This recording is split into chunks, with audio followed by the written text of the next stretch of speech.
5 morti nella sola giornata di oggi, 8 in totale nelle ultime 24 ore. La morsa del caldo africano non si allenta nel Veneto e continua il bollettino delle vittime a Padova, a Treviso con il picco della temperatura 38,3 gradi a Ponte di Piave, a Mestre dove è stata trovata morta in casa una donna di 97 anni.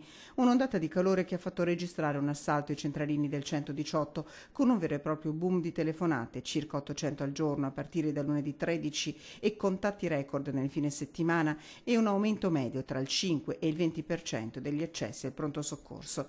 Malori si sono registrati anche nei treni, come quello accaduto a una donna poche ore fa sul Venezia-Milano. I soggetti più a rischio restano comunque gli anziani. La solitudine è uno purtroppo degli elementi che possono condurre a una cattiva abitudine di vita. Per esempio a volte uscire nelle ore più calde a fare la spesa, che è una cosa che proprio sconsigliamo regolarmente.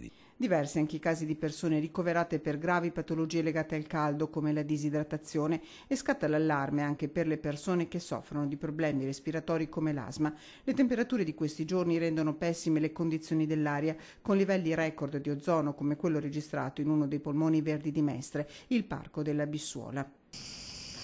Sfiorati 300 microgrammi nella giornata di martedì ed è allarme anche per l'agricoltura, significativo il calo dell'acqua a disposizione per l'irrigazione e forte la diminuzione della produzione di latte con danni per gli allevatori.